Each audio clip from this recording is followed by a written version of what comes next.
we'll proceed towards first topic lecture, जिसके अंदर हम लोग प्रेसी इनको अटेम्प्ट कैसे करना है. We'll be focusing on precis today and we'll be looking at the rules that need to be followed in order to attempt to pressy. ठीक है. प्रेसी एक ऐसी चीज है जो पॉसिबल है कि आप लोगों ने अपने स्कूल लाइफ में, आप लोगों ने जिसे समरी राइटिंग करते हैं या उसको कहीं प्रेसी राइटिंग कहते हैं, किसी कहीं समरी राइटिंग कहते हैं, मे बी आप लोगों ने बहुत दफा अटेम्प्ट की भी हो. बट द थिंग इज के when you are talking about the CSS और पीएमएस एग्जाम्स, इसको लाइटली नहीं लेना होता. और इट्स नॉट लाइक कि बस आप जाओ और अनप्रिपेयर्ड जाके आप इस एग्जाम में बैठ जाओ और आप अपनी जो है प्रेसी अटेम्प्ट करो. there are some there's some rules that you need to follow, some things that you need to practice along अभी से ही, ताकि वो चीज़ें आपके अंदर इतने अच्छे से इंकलकेट हो जाएं कि जब आप एक्चुअली में प्रेसी का पेपर अटेम्प्ट कर रहे हो तो वो एक नेचुरल फ्लो की तरह आपके मतलब आपकी राइटिंग में आए, आपकी प्रेसी की जो प्रेजेंटेशन है उसके अंदर उसका एक पार्ट बन जाए. तो let's proceed.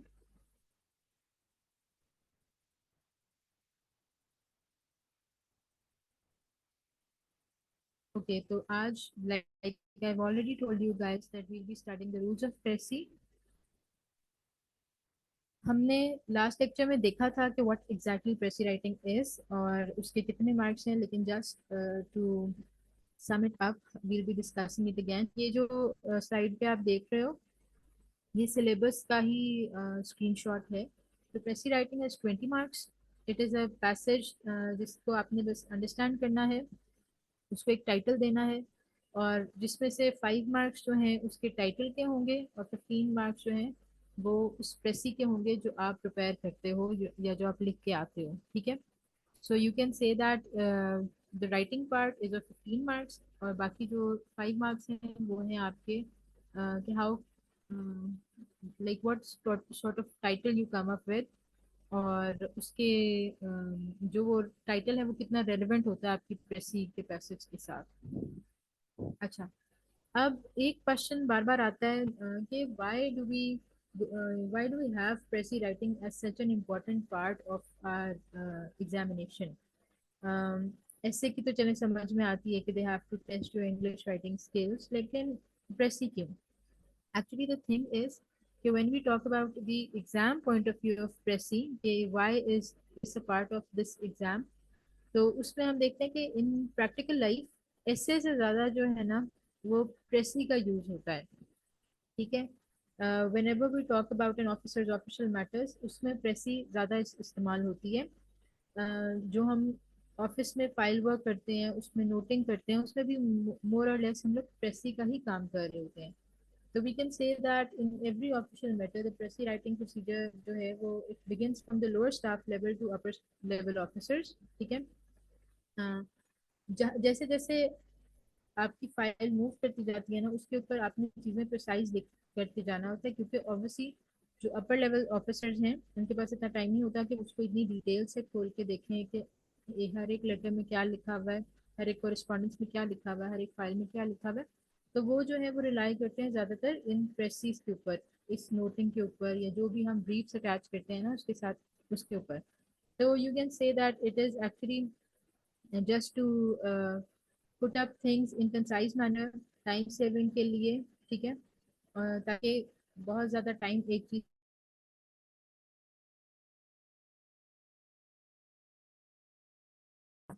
Now the essentials of a pressy. What are the essentials of a pressy? A pressy needs to be complete. ठीक है. You have to represent the ideas of the author in your own words, in your brief and simple language. लेकिन आपने कोई भी material facts या points जो है वो omit नहीं करने हैं. ठीक है. Then it should be compact. We'll discuss these rules in further detail अभी थोड़ी देर तक. फिर it should be compact. ठीक है. कंप्लीटनेस, एक कॉम्पैक्टनेस की फीलिंग आनी चाहिए कि पूरी मतलब it's a compact, it should form a compact whole. ठीक है. द वर्ड्स और सेंटेंसेस जो भी है ना वो इनकम्प्लीट नहीं होने चाहिए, उनके अंदर एक मतलब एक यूनिटी होनी चाहिए एक दूसरे के साथ. फिर हम ब्रेविटी की बात करते हैं. ब्रेविटी इज बेसिकली नोइंग कि what is essential and what is not essential. ठीक है. It is basically being able to sift the unimportant part from the important part. और लेकिन ब्रेविटी जो है वो at the cost of clarity या at the cost of important things नहीं आपने लेके आनी. When you talk about brevity we can say कि इकोनॉमी ऑफ वर्ड्स होनी चाहिए but not economy of ideas. ठीक है. तो आपने जो इम्पोर्टेंट आइडियाज है उनके ऊपर कॉम्प्रोमाइज नहीं करना when we are doing a precis. Clarity. Clarity it is very self explanatory कि जो भी आप लिख रहे हो वो रीडर को समझ आनी चाहिए. ठीक है. If it's not being understand, if it's not legible, अगर वो समझ ही नहीं आ रही, आपके आइडियाज क्लियर नहीं है या आप कन्वे क्या करना चाह रहे हो, then there is no point of writing whatever you have written because जब कोई अंडरस्टैंड ही नहीं कर पा रहा तो why what's the purpose of writing it. अच्छा. Coherence. Coherence is basically being able to connect one sentence to the other. ऐसे नहीं लगना चाहिए कि आपने बस एक जंबल अप लिया सेंटेंसेस का, डिफरेंट सेंटेंसेस का, और आपने उनको एक जगह पे लिख दिया. हर सेंटेंस की कनेक्टिविटी होनी चाहिए अगले सेंटेंस के साथ. और वो जब एक कनेक्टिविटी पूरी बन जाती है तो एक हाइस क्लियर आइडिया जो है वो प्रेजेंट करें.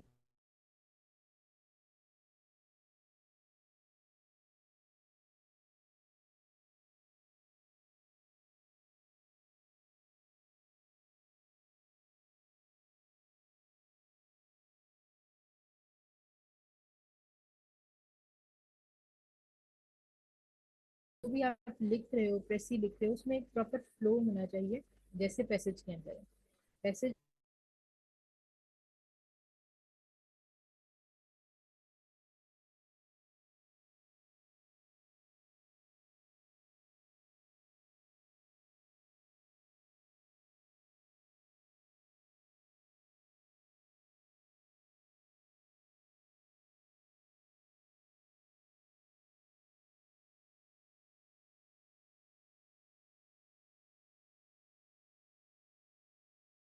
To be like very proper. बस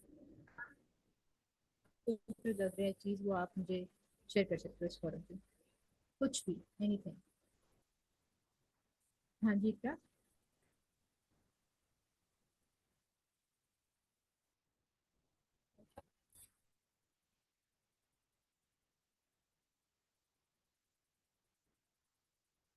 हाँ जी Ayesha, you can unmute yourself.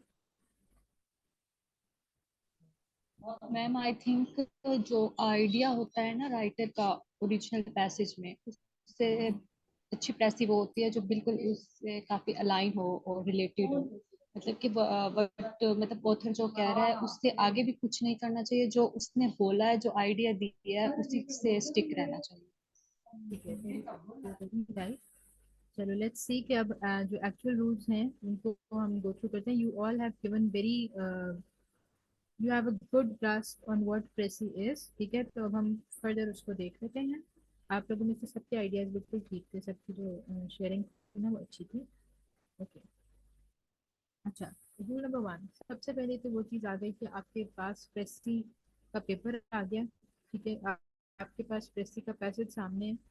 You have to read the passage carefully at least 3 times. ठीक है. ये नहीं है कि आपने एक दफ़ा पढ़ा और आपने अपनी प्रेस्टी अटेम्प्ट करनी स्टार्ट कर दी. Take your time in understanding कि राइटर कहना क्या चाहता है, उसका मेन आइडिया क्या है. ठीक है. मैंने कुछ एस्पायरेंट्स को ऐसे भी करते देखा है जब मैं प्रिपरेशन कर रही थी, तो यूजुअली ये करते होते थे कि प्रेसी का पैसेज आया ना तो पहली 2 लाइन पढ़ी, उसकी उन्होंने समरी ऐसे लिखनी शुरू कर दी. फिर अगली 2 लाइन्स पढ़ी, उसकी समरी लिखनी शुरू कर दी. So this is a very ill organized way of attempting your precis. आप अपने पैसेज को एटलीस्ट 3 टाइम्स पढ़ें. उसमें पहली दफ़ा आप जब आप पढ़ोगे तो आपको एक सिर्फ थोड़ी सी जेस्ट आएगी कि अच्छा ये कहना क्या चाह रहा है. दूसरी दफ़ा आप जब पढ़ना स्टार्ट करो तो स्टार्ट अंडरलाइनिंग, जो आपको लग रहा है ना कि मेन चीज़ें ये हैं, उनको आप अंडरलाइन करना शुरू कर दो उस पैसेज में. और थर्ड टाइम आप उसको रिफाइन करो फर्दर. मैंने मतलब कभी भी कोई भी पैसी ऐसे अटेम्प्ट नहीं की जिसको मैंने एटलीस्ट 3 टाइम्स उस पैसेज को ना पढ़ा. 3 से ज़्यादा हो सकता है, 3 से कम कभी नहीं है. ठीक है. So you have to make sure that you get what the writer is saying. This is very important. आपके पास जो प्रेसी का क्वेश्चन पेपर होता है उस पर लिखना अलाउड नहीं होता, लेकिन यू कैन अंडरलाइन स्टफ। आप ब्रैकेट्स यूज करो, आप अंडरलाइन करो, सो दैट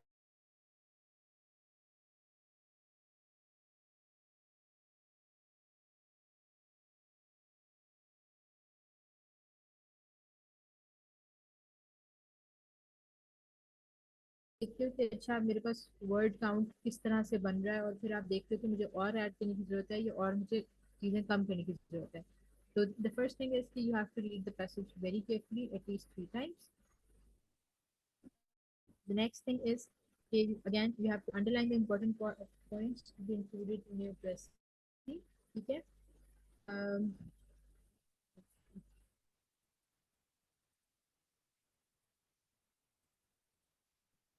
अच्छा, अब आपने अंडरलाइन क्या क्या चीजें करनी है, जो आपकी जो प्रेसी का मेन थीम है, जो उससे चीजें अलाइन कर रही हैं, जो उससे पॉइंट्स के, जो उससे सेंटेंसेस या फ्रेजेस जो है उससे अलाइन कर रहे हैं और उसकी थीम को फर्दर इन्हांस कर रहे हैं, उन चीजों को आपने अंडरलाइन करना है। ठीक है, सो दैट यू नो कि okay when you are writing these are the things that need to be added into your pressy, and the rest can be omitted if you don't have enough word limit there. Rule number three, it's very important, use your own language in the pressy. Okay.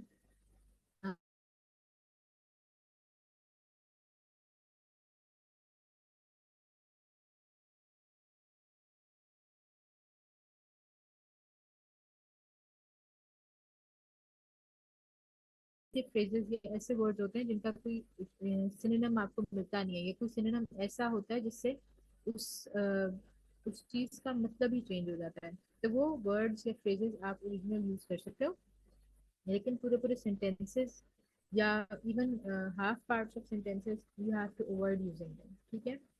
The whole thing is about the whole practice, क्योंकि देखो किसी चीज को shorten करना आसान है, उसमें से चीजें आपने नोट करनी है, आपको जब पता लग जाए कि एसेंशियल क्या है नॉन एसेंशियल क्या है, तो उसमें उसको तो शॉर्टन करना आसान है, उसकी तो प्रेसिज लिखना आसान है। लेकिन जहाँ पे ये ओन वर्ड्स वाली चीज आ जाती है ना, ये थोड़ी सी मुश्किल हो जाती है, because you have to make sure कि आप अपने वर्ड्स में तो लिख रहे हो, लेकिन आइडिया आप वही कन्वे कर रहे हो जो ओरिजिनल पैसेज के अंदर है। आपके अपने वर्ड्स में लिखते लिखते ऐसा नहीं होना चाहिए कि आप उस चीज का मतलब भी बदल दो, या आप उस पैसेज में जो बात नहीं है आप कुछ एक्स्ट्रा ऐड कर दो, या कुछ मतलब ऑल्टर कर दो उसको ना, उसका जो मेन थीम है उसको ऑल्टर कर दो। सो stick to this very firmly, that you have to use your own language in the pressing।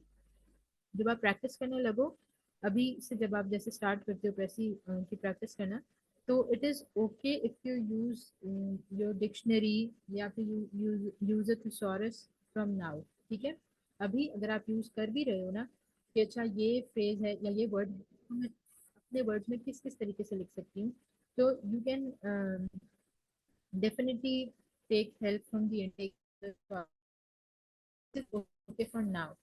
इससे क्या होगा कि आहिस्ता आहिस्ता आपकी वोकेबलरी बिल्डअप होती जाएगी और आपके पास एक फ्लो, अगर करो ला एक एक प्रश्न आप सॉल्व करते हो जिसमें आप 20 चीजों का मतलब देखते हो या 20 वर्ड्स का सिनोनिम ढूंढते हो। ठीक है।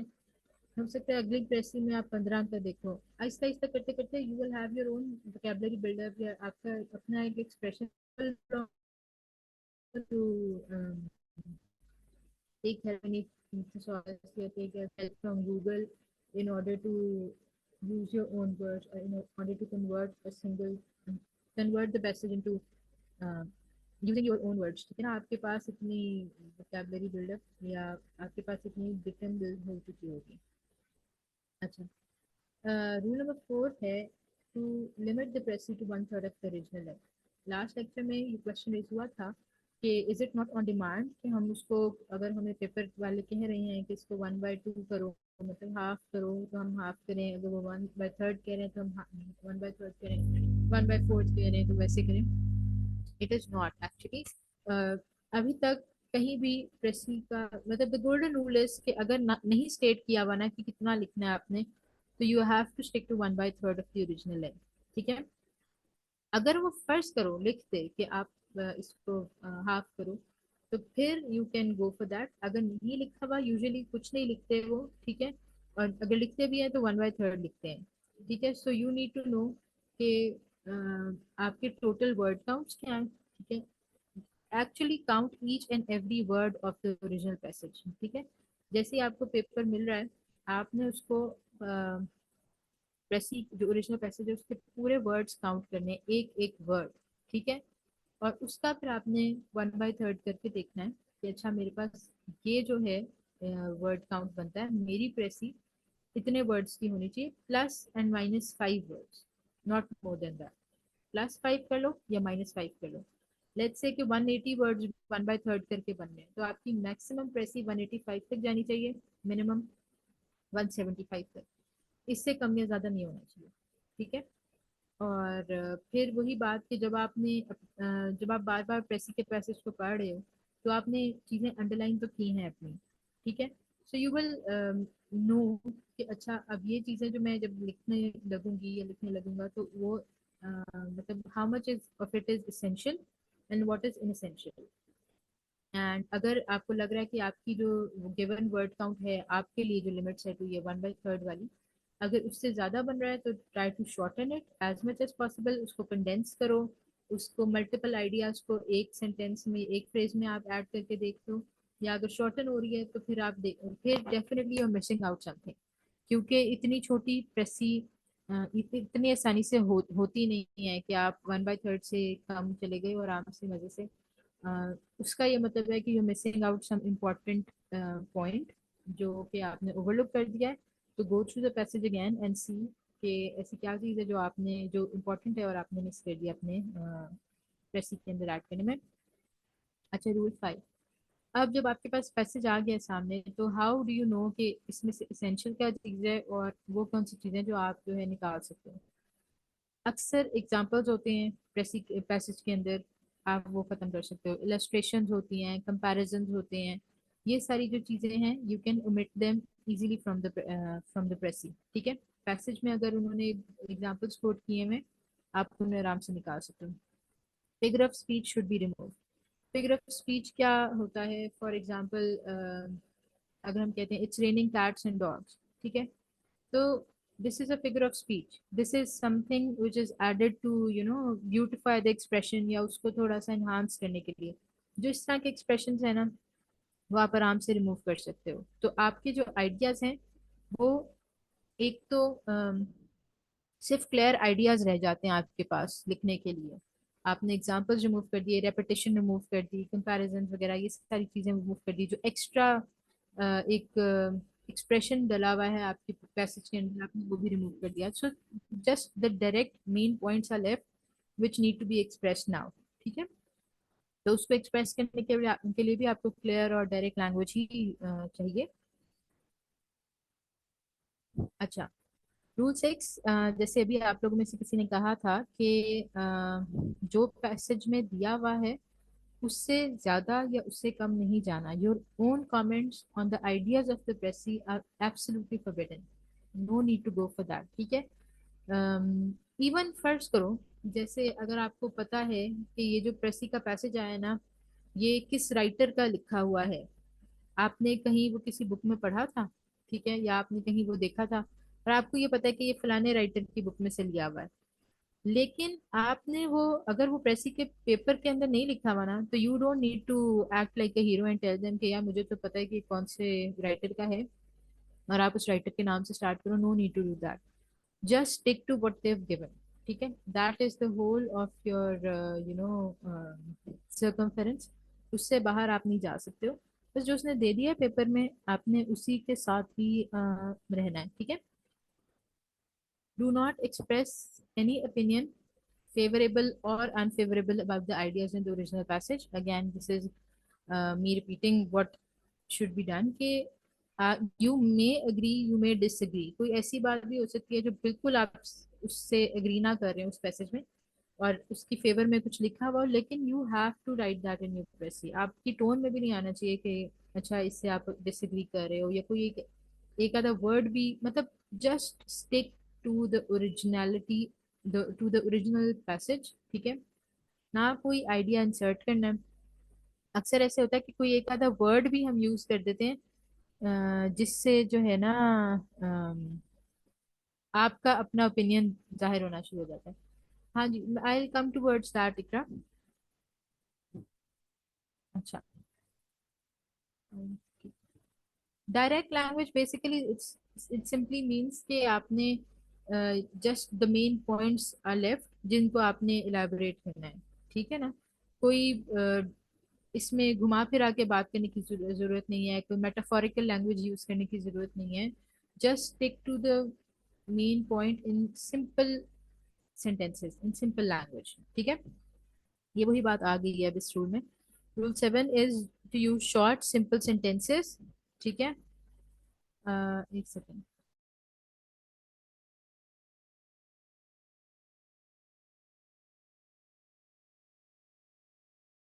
अच्छा, टू शॉर्ट सिंपल सेंटेंसेस, यही डायरेक्ट लैंग्वेज वाली बात है कि बस आपकी सेंटेंस आपने जो भी बात करनी है ना वो डायरेक्ट होनी चाहिए।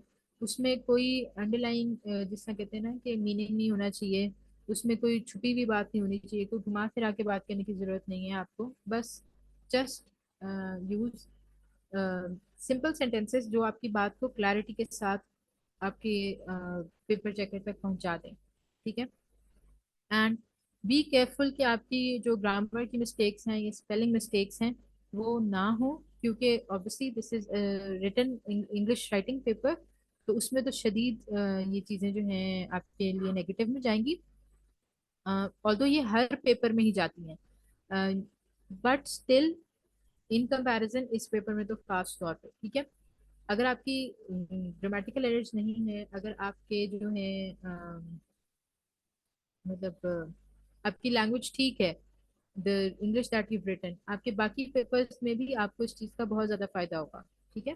बिकॉज ऑब्वियसली जो चीज़ आसानी से पढ़ी जाएगी ना एग्जामिनर को, उसका वो उसके मार्क्स भी अच्छे से देगा। लेकिन जब उसको पढ़ने में ही मेहनत लग रही है ना, तो फिर वो कहेगा कि यार this is not worth it. ठीक है? और वो ऑटोमेटिकली जो है ना वो उस चीज़ पे थोड़ा डिसमूड हो जाएगा। बात आपने ठीक भी लिखी होगी, बात आपने सही भी लिखी होगी, तो थोड़ा उसके ऊपर इस चीज का असर होगा कि वो आप इतनी क्लैरिटी से या इतने अच्छे तरीके से एक्सप्लेन नहीं कर पाए क्योंकि ग्रामेटिकल एरर्स थे, ये स्पेलिंग मिस्टेक्स थी। ठीक है? So be careful about these thing. अभी से इन चीज़ों की प्रैक्टिस बहुत ज़्यादा करनी शुरू कर दो। तभी ऐड के whenever you're reading an article, underline the phrases that you like. ठीक है? जो एक्सप्रेशन आपको पसंद आ रही हैं उनको आप अंडरलाइन करो, उनको आप ट्राई कि आप उनको यूज करना शुरू कर दो अपनी लैंग्वेज में। ये एग्जैक्टली exactly थोड़ा सा प्रेसी के बारे में नहीं है, ये general English, like it's about how to improve your English English expression. आप कोई बुक पढ़ रहे हो, उसका कोई स्टार्टिंग पैराग्राफ आपको अच्छा लग रहा है या एंडिंग पैराग्राफ आपको अच्छा लग रहा है, तो just look at how they have incorporated their language or used words। अक्सर ऐसे होता है कि कुछ राइटर्स ने बहुत सिंपल लैंग्वेज यूज की होती है, कोई हाई फाई वोकेबलरी नहीं उसकी होती, लेकिन उन्होंने अपने एक्सप्रेशन को इतना अच्छा मोल्ड किया होता है कि आपको एकदम ग्रास्प कर लेती है वो चीज़, या वो रीडर को हुक कर लेती है। तो these are things that you need to master in your like in all your exams basically. ये प्रेसिस से थोड़ी सी हटके बात होगी है, but still it's very important. And अक्सर ये चीजें जो है ना ये निगलेक्ट की जाती हैं कि एसए की स्टार्टिंग पे तो सब फोकस करते हैं, लेकिन आपका जो एक करंट अफेयर्स का क्वेश्चन है ना, उसकी भी इन माय ओपिनियन स्टार्टिंग उतनी ही इम्पोर्टेंट है। एक पाकिस्तान अफेयर्स की भी स्टार्टिंग उतनी ही इम्पोर्टेंट है जितनी एक एसए की स्टार्टिंग है। ठीक है? Because obviously you building your ground. ठीक है? That's the first impression that you creating on your reader, on your examiner, so it has to be good. और एक मुझे अब नाम भूल गया कि ये किसने बात की थी कि why do we use short and simple sentences, because yes they eliminate the chances of grammatical mistakes। जब आप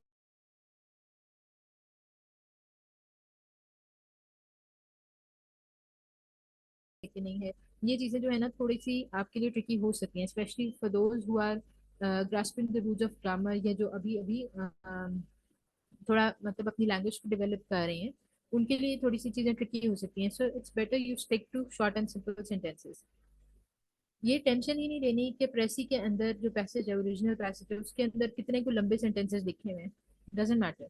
ठीक है? जो आपका हर पॉइंट है उसको आप एक अलग सेंटेंस में लिख सकते हो, चाहे आपको एक ही ओरिजिनल पैसेज में चाहे आपको एक सेंटेंस में तीन मेन पॉइंट्स मिल गए हो, कोई बात नहीं, लेट इट बी। जरूरी नहीं है कि वो आपकी प्रेसी में भी एक ही सेंटेंस में वो तीनों पॉइंट्स आए। आप हर पॉइंट को अलग अलग जो है वो लिख सकते हो, अलग अलग सेंटेंस बना सकते हो। बट व्हाट्स इम्पोर्टेंट इज कि आपकी कोहेरेंस कैसी जा रही है, आपके वो सेंटेंसेस आपस में कोहेरेंट है कि नहीं है। ठीक है। तो again, make it a habit of using shorter simple sentences for your pressy writing.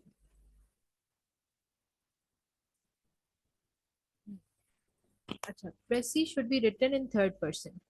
अगर आपका पैसेज जो है उसके अंदर फर्स्ट पर्सन भी यूज हुआ है, आई करके ऑथर ने खुद को लिखा हुआ है, आई डिड दिस, या इस तरह की कोई सी भी बात लिखी हुई है, it you will always convert it in third person form. ठीक है।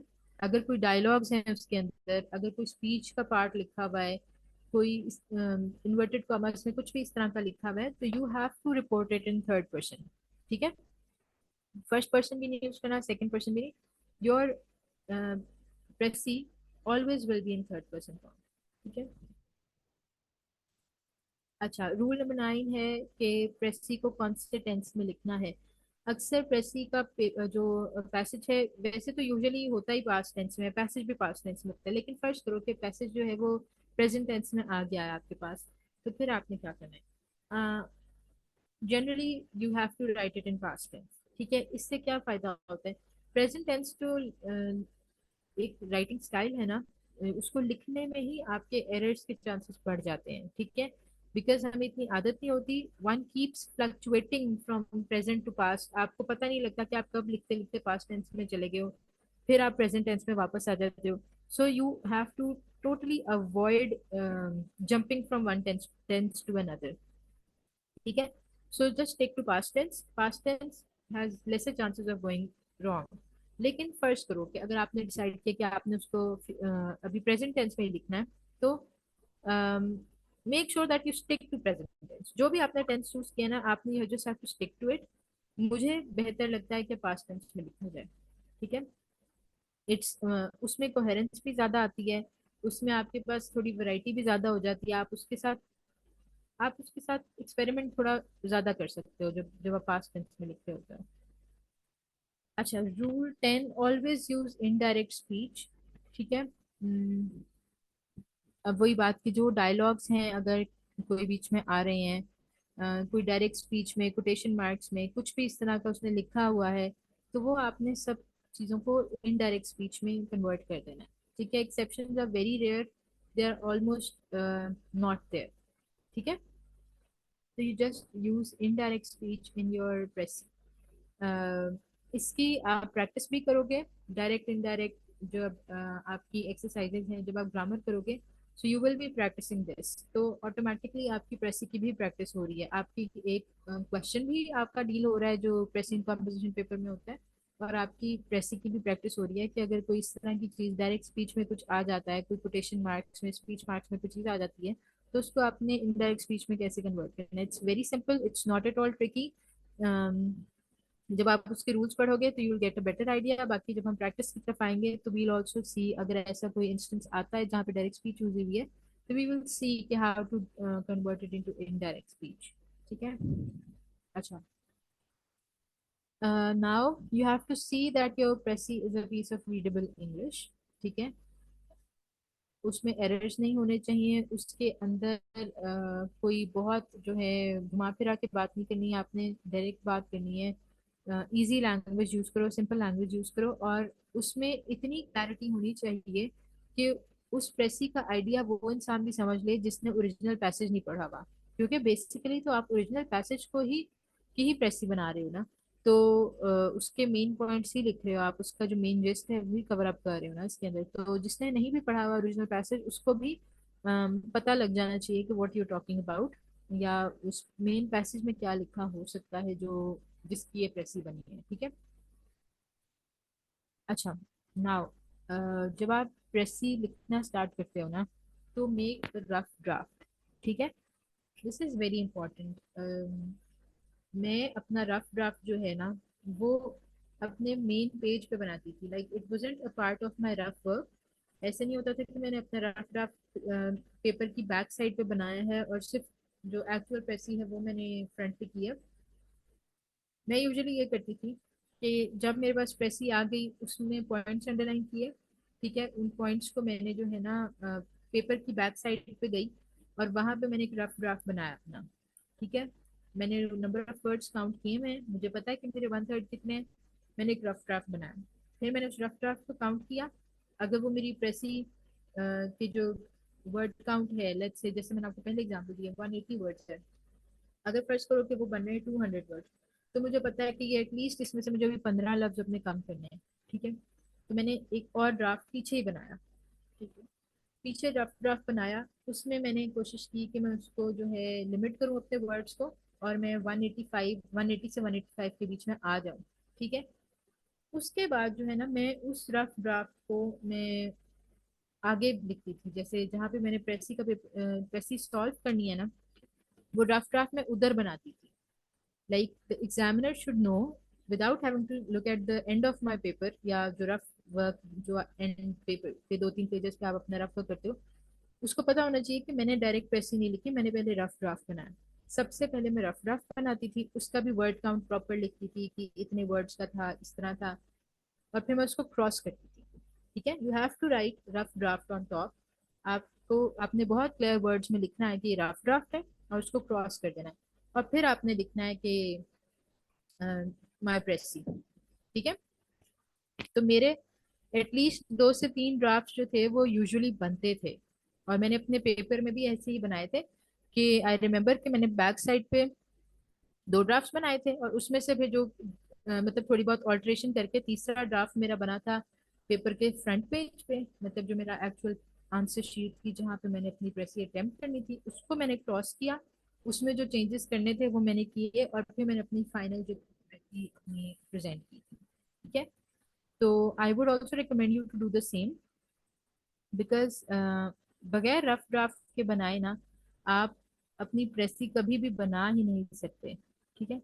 अच्छा, आमना, yes, I told you that it does not have to be exactly 1/3. आपने +-5 का आपके पास रूम होता है, ठीक है, but not more than that, not less than that. तो not exactly 1/3, but very limited, plus minus का एक स्कोप है कि +5 हो या -5 हो, इससे ज्यादा ना हो। अच्छा, okay, now I given you a little bit of my personal experience as well, कि रफ ड्राफ्ट बनाने से तो आपका कॉन्फिडेंस लेवल भी हर ड्राफ्ट में ना आपको लगता है कि अच्छा ये पिछले से बेहतर आपने अपनी प्रेस कर ली है। फिर जब तीसरे ड्राफ्ट तक आप पहुंचते हो तो आप काफी हद तक श्योर होते हो क्योंकि now you going on the right direction, you haven't missed out anything important, you have not added any you know unessentials in your precis. तो ये जो चीजें हैं ना, आपको एक फाइनल, जब आप ड्राफ्ट अपना फाइनल प्रेसी लिखते हो ना, तो यू नो कि अच्छा इस पे मेहनत हो चुकी थी यार, तो अब इसमें जो है ना room for improvement is very less comparatively. तो I would suggest you to go for this rough draft. ये काफी एक डिबेट रहती है कि जी रफ ड्राफ्ट आगे बनाना है कि नहीं बनाना। मैंने तो 2 दफा एग्जाम दिया है, दोनों दफा it was very successful, I scored really good marks, ठीक है। तो मैं तो आपको कहूंगी कि वाई नॉट, आप एग्जामिनर को क्यों नहीं दिखाओ कि आपने यार एक मेहनत किया, आपने उसको बस ऐसे ही एक प्रेसी के क्वेश्चन को इजी लेके नहीं शुरू हो गए कि अच्छा डायरेक्टली प्रेसी कर दिया और बस। और मैं तो रफ ड्राफ्ट में भी वर्ड काउंट लिखती थी कि original passage 1/3 words and my precis का वर्ड काउंट कि उसमें मेरे कितने हैं, फिर उसको क्रॉस कर दिया। फिर जब आप ओरिजिनल करते हो तो वो भी आप ओरिजिनल में भी, मतलब जब आपकी एक्चुअल प्रेसी है उसमें भी आपने लिखना है। This is exactly what I am saying कि टोटल वर्ड्स ऑफ प्रेसी लिखो सबसे ऊपर, 1/3 ऑफ टोटल वर्ड काउंट लिखो कि आइडियली 1/3 ये बनता है, और फिर आपने लिखना है कि आपकी प्रेसी के कितने वर्ड्स थे, ठीक है। why are we doing all this? Why? Because we want to facilitate the examiner.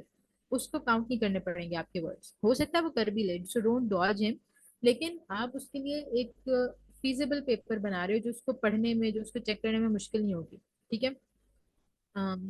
So you are keeping the examiner happy, you're facilitating the examiner, and what will be the outcome of this, the probable outcome कि वो जरा अच्छे mood के साथ आपके paper को mark करेगा।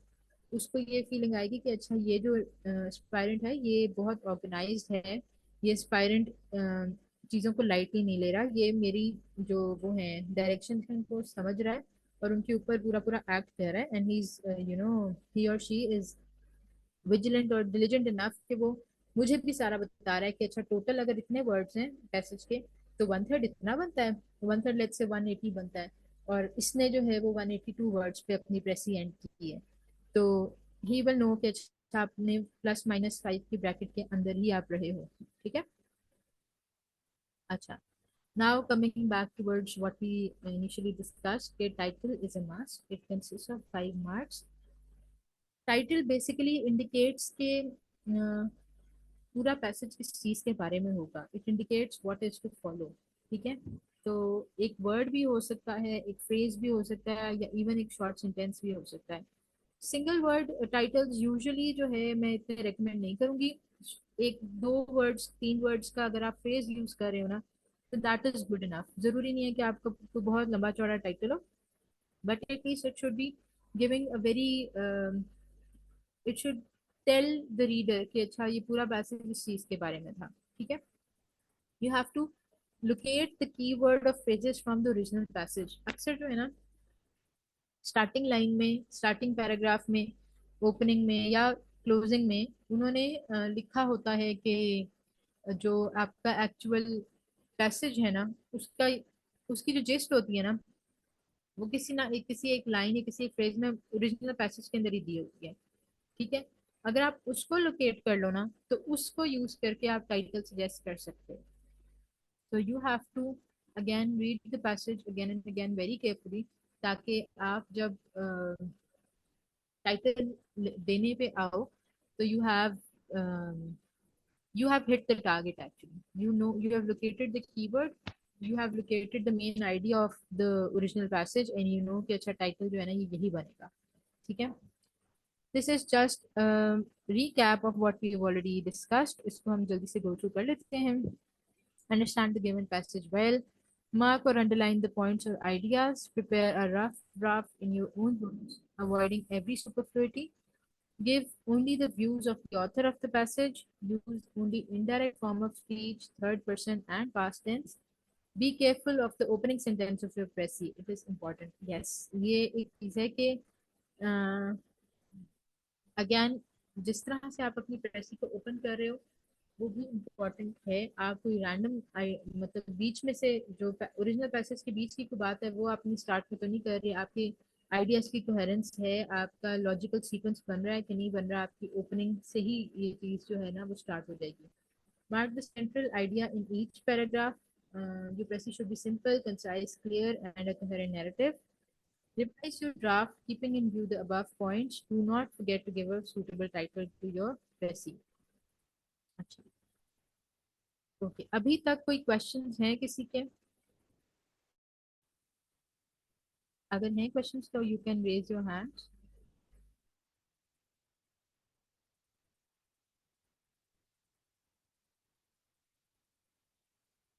Any ambiguity, any clarity?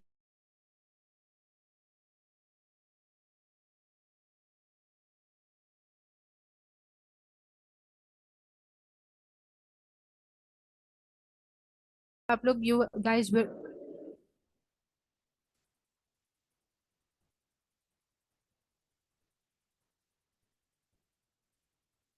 Hello, मुझे बस ये बता दो आप लोग, आप में से कोई एक, कि यहाँ तक आप लोग साथ ही थे ना मेरे? मेरा जो सिग्नल ड्रॉप हुए हैं वो इस स्लाइड के बाद ही हुए हैं ना?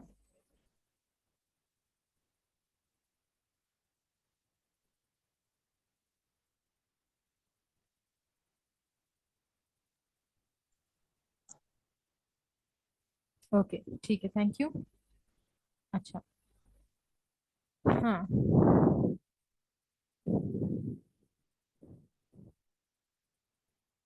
ओके, ये एक पैसेज है। ठीक है। Just go through this once,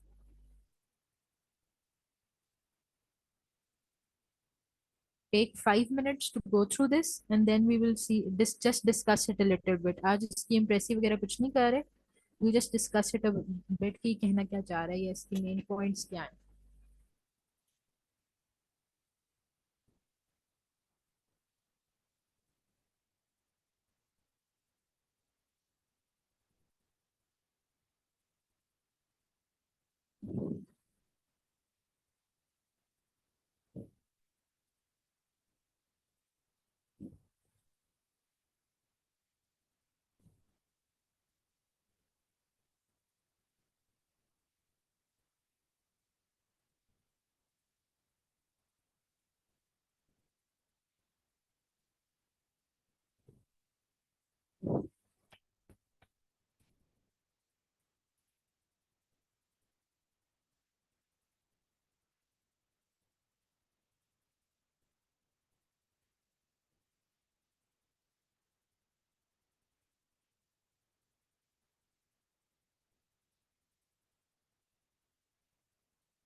अच्छा, जस्ट रेज योर हैंड जो मुझे बता सकता है कि ये पैसेज इसका मेन जिस्ट क्या है, ये कहना क्या चाह रही है, ये इसका जो मेन थीम है वो क्या है।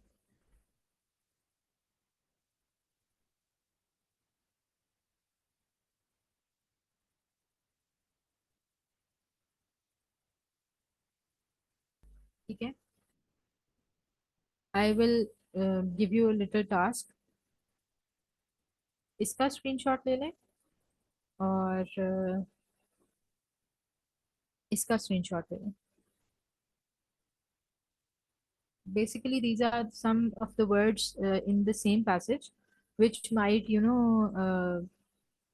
need some elaboration. Simple से words हैं लेकिन चलो फिर भी they have given an aid to vocabulary कि आप किस तरह से जो है वो मतलब उन्होंने elaborate कर दिया इन words को, थोड़ी सी उनके meanings बता दिए आपको।